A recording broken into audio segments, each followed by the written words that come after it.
ധനുഷേ, പുതിയൊരു വാർത്ത വരുന്നുണ്ട്. അത് നമ്മളിപ്പോൾ ഈ നസറുള്ള, ഹിസ്ബുള്ളയുടെ തലവൻ നസറുള്ള കൊല്ലപ്പെട്ടു. അതിനുശേഷം വരുന്ന വാർത്ത നസറുള്ളയുടെ മകൾ സൈനം നസറുള്ളയും കൊല്ലപ്പെട്ടിട്ടുണ്ടെന്നുള്ളതാണ്. അതിനകത്ത് എന്താണ് എന്തായാലും സൈനം നസറുള്ള? ഞാൻ പറയട്ടെ ജോണേട്ടാ, ഈ ഇവരെല്ലാം കൊല്ലപ്പെട്ടു. പക്ഷെ കൊല്ലപ്പെട്ടതിനൊന്നും യാതൊരുവിധ തെളിവുകളുമില്ല. തെളിവുകൾ അവശേഷിപ്പിക്കാതെയാണ് ഇസ്രായേൽ ഈ കൊലപാതകങ്ങളെല്ലാം നടത്തുന്നത്.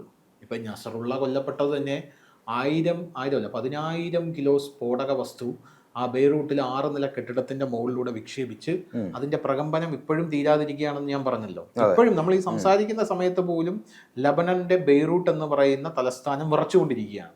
അപ്പൊ 1000 കിലോ ബോംബിടുമ്പോൾ അതിന്റെ താഴെ, ആ ബെയ്റൂട്ടിലെ ആ ബിൽഡിങ്ങിന്റെ താഴെ ബങ്കർ ഉണ്ടാക്കി അതിനടിയിലാണ് ഈ ഭീകര സംഘടനയായിട്ടുള്ള ഹിസ്ബുള്ളയുടെ തലവൻ പ്രവർത്തിച്ചുകൊണ്ടിരുന്നത്.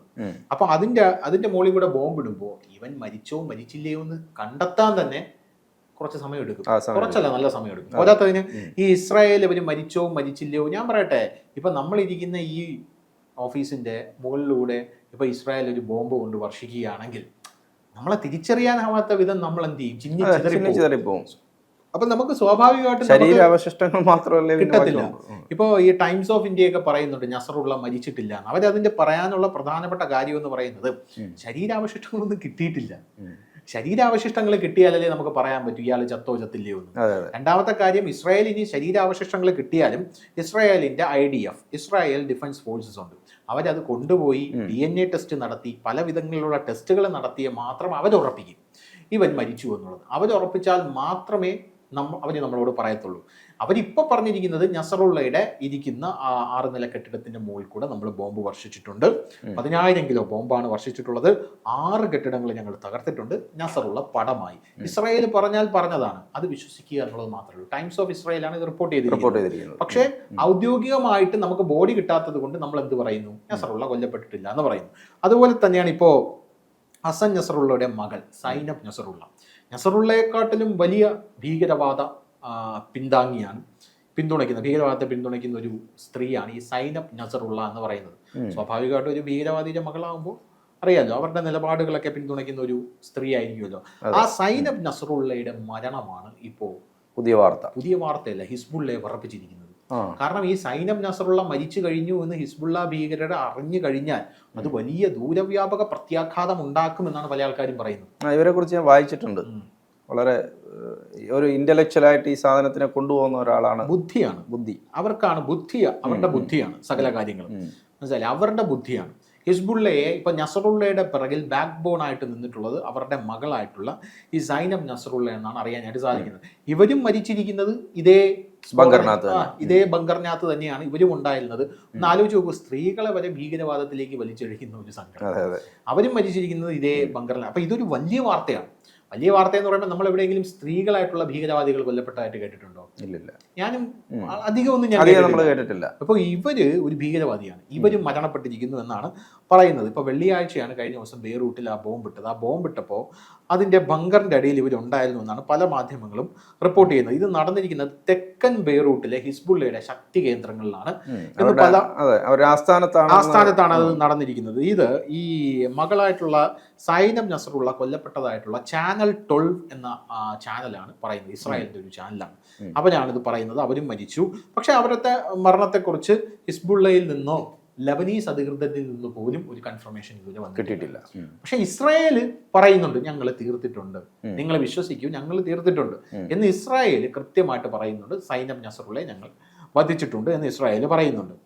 ഇപ്പോ ഈ വാർത്ത എങ്ങാനും സ്ഥിരീകരിക്കപ്പെട്ടു കഴിഞ്ഞാൽ ഇപ്പോ ഇസ്രായേൽ കുറച്ച് ജാഗ്രത എടുക്കുന്നുണ്ട്. കാരണം ഹിസ്ബുള്ളയ്ക്ക് ഭ്രാന്ത് പിടിക്കും.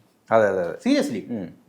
കാരണം ഈ നസറുള്ളയെക്കാട്ടിലും ആരാധനയോടുകൂടി ഇവർ കണ്ടിരുന്നതും നസറുള്ളയെക്കാട്ടിലും ഇവരൊരു വാഗ്ദാനമായി കണ്ടിരുന്ന ഒരു സ്ത്രീയാണ് ഈ സൈനബ് നസറുള്ള എന്ന് പറയുന്നത്. അതിന് കാരണമുണ്ട്. 1997 ഇവരുടെ സഹോദരനെ ഇസ്രായേലി ഫോഴ്സസ് വധിച്ചിട്ടുണ്ട്.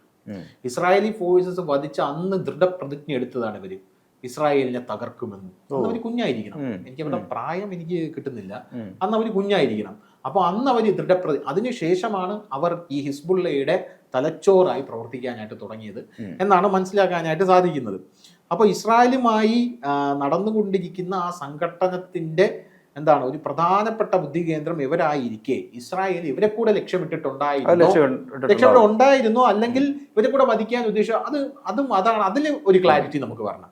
ഇപ്പൊ ഈ നസറുള്ളയുടെ കൂടെ ഇരിക്കുകയാണെങ്കിൽ അവർ ആക്സിഡന്റലി കൊല്ലപ്പെട്ടതാണോ അല്ലെങ്കിൽ ഇസ്രായേൽ ഇനി ഇവരെ കൂടെ ലക്ഷ്യമിട്ടിട്ടുണ്ടായിരുന്നോ എന്നുള്ള കാര്യമാണ് നമ്മൾ മനസ്സിലാക്കേണ്ടത്. അപ്പൊ ഇവര് തന്നെ പറയുന്നത് ഹിസ്ബുള്ളയുടെയും കുടുംബത്തിന്റെയും ത്യാഗങ്ങൾക്ക് തുറന്ന പിന്തുണ ഞാൻ നൽകുന്നു എന്നാണ് ഇവർ പറഞ്ഞിരിക്കുന്നത്. ഇവർ 24 മണിക്കൂറും പറഞ്ഞ കാര്യമാണ് ഹിസ്ബുള്ള ചെയ്യുന്നത് ത്യാഗോജ്വലമായിട്ടുള്ള പ്രവർത്തനങ്ങളാണ്. അങ്ങനെ ത്യാഗോജ്വലങ്ങളായിട്ട് പ്രവർത്തനം ചെയ്യുന്ന ഹിസ്ബുള്ള എന്ന് പറഞ്ഞ സംഘടനയ്ക്ക് എൻ്റെ തുറന്ന പിന്തുണ ഞാൻ നൽകുകയാണ് എന്ന് പറഞ്ഞിട്ടാണ് ഇവർ ഇതിനകത്തോട്ട് സ്റ്റെപ്പിൻ ചെയ്യുന്നത്. അത് ഞാൻ നേരത്തെ പറഞ്ഞല്ലോ. ദി ജെറുസലേം പോസ്റ്റ് എന്ന് പറയുന്ന പത്രം ഈ കാര്യങ്ങൾ ഇവരെ കുറിച്ച് വിശദമായിട്ട് റിപ്പോർട്ട് ചെയ്തിട്ടുണ്ട്. 1997 ഇവരുടെ സഹോദരൻ ഹാദിയ എന്ന് പറയുന്ന അയാളാണ് ഇവരുടെ സഹോദരൻ.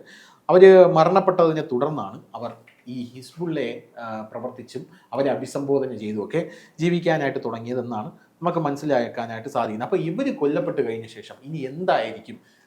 ഞാൻ പറഞ്ഞല്ലോ, ഇപ്പം നസറുള്ള കൊല്ലപ്പെട്ട് കഴിഞ്ഞ ശേഷവും നമ്മൾ സംസാരിക്കുന്നതിൻ്റെ ഇടയിൽ നമ്മൾ പലവട്ടം പറഞ്ഞിട്ടുണ്ട് അയാളുടെ മക്കൾ വരാനുള്ള സാധ്യത വളരെ കൂടുതലാണ്. അതിനു മുമ്പ് അലി കരാക്കിയെ കൊന്നു, അത് കഴിഞ്ഞിട്ട് അബു മൂസയെ കൊന്നു, അതിനുശേഷം ഒരു ഡ്രോണിന്റെ ഈ തലവന്മാരെല്ലാം തട്ടി, അതിനുശേഷം നസറുള്ളയെ തട്ടി.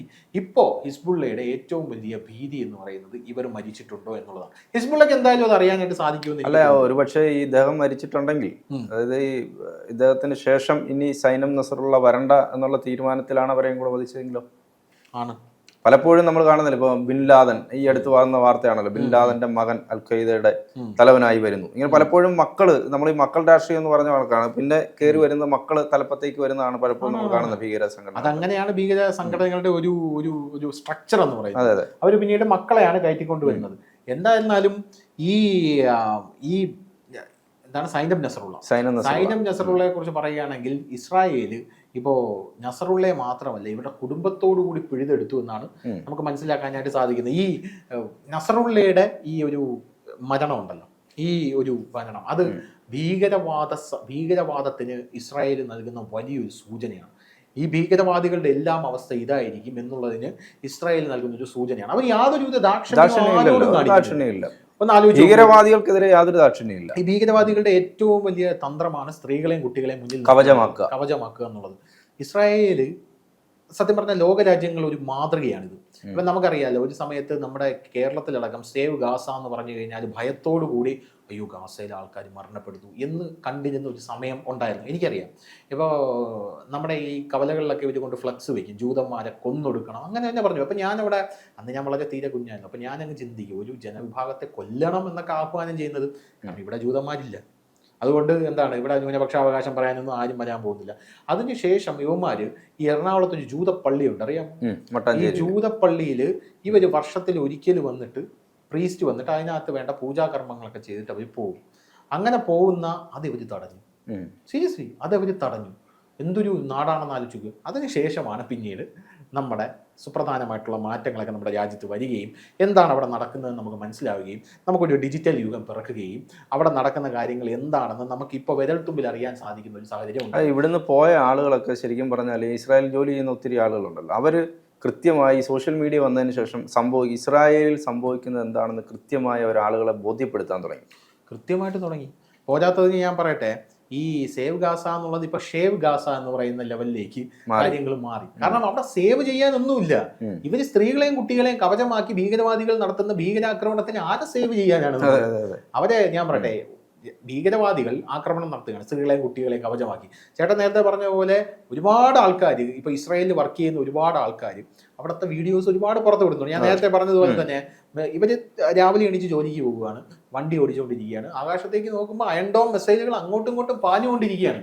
അതൊരു സംഭവം തന്നെയാണ്. കാരണം ഒരു രാജ്യം യുദ്ധത്തിലാണ്, ആ യുദ്ധത്തിലായിരിക്കുന്ന ഒരു രാജ്യത്തെ ജനങ്ങളുടെ ജീവിതം വളരെ സുഗമമായിട്ടാണ് പോകുന്നത്. അപ്പോൾ ഇസ്രായേൽ എത്ര പ്ലാനിങ്ങോടുകൂടെയാണ് അവരുടെ കാര്യങ്ങൾ ചെയ്യുന്നതെന്ന് ആലോചിച്ച് നോക്കൂ.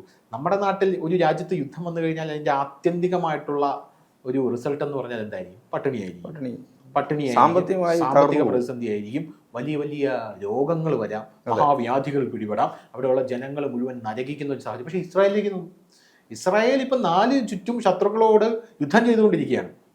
അങ്ങനെ യുദ്ധം ചെയ്യുന്ന ഇസ്രായേലിൽ നമ്മുടെ മലയാളികളടക്കം പോയിട്ട് അവരടക്കം അവിടെ നിന്ന് സോഷ്യൽ മീഡിയയിൽ വീഡിയോസ് ഇടുന്നു.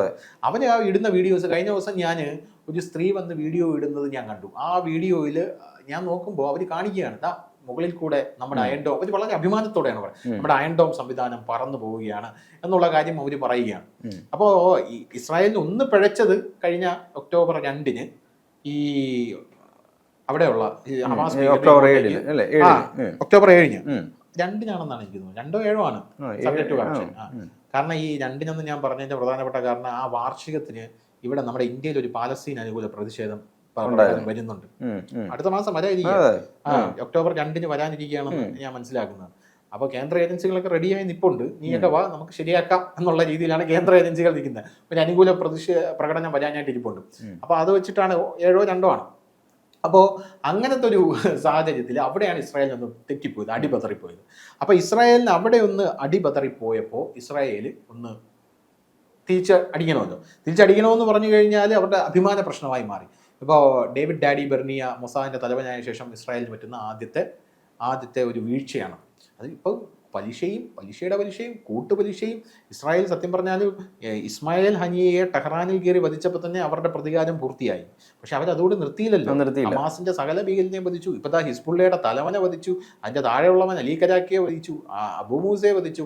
ഇപ്പൊ സൈനബ് നസറുള്ള എന്ന് പറയുന്ന അയാളുടെ മകളെ പോലും വധിച്ചുകൊണ്ട് ഇസ്രായേൽ ഇപ്പൊ മുന്നോട്ട് പോവുകയാണ് എന്നുള്ളതാണ് നമുക്ക് ലേറ്റസ്റ്റ് ആയിട്ട് പറയാൻ വാർത്ത റിപ്പോർട്ടുകൾ. അപ്പൊ ഇസ്രായേൽ ഇത് നിർത്തത്തില്ല. ഇസ്രായേലിന് ഹിസ്ബുള്ളയുടെ കഴിഞ്ഞ ദിവസം നെതന്യാഹു UN കൗൺസിലിൽ കണ്ടല്ലോ, ഇസ്രായേൽ ഇനി ഇതിന്റെ പൂർണ്ണമായിട്ടും ഇവന്മാരുടെ വേര് പിഴുതെടുത്ത് മാത്രമേ ഇസ്രായേൽ ഇത് അവസാനിപ്പിക്കൂ. കൂടുതൽ വാർത്തകളും വിശേഷങ്ങളും നിങ്ങളിലേക്ക് എത്താൻ ABC മലയാളം സബ്സ്ക്രൈബ് ചെയ്യുക, ബെൽ ബട്ടണും അമർത്തുക.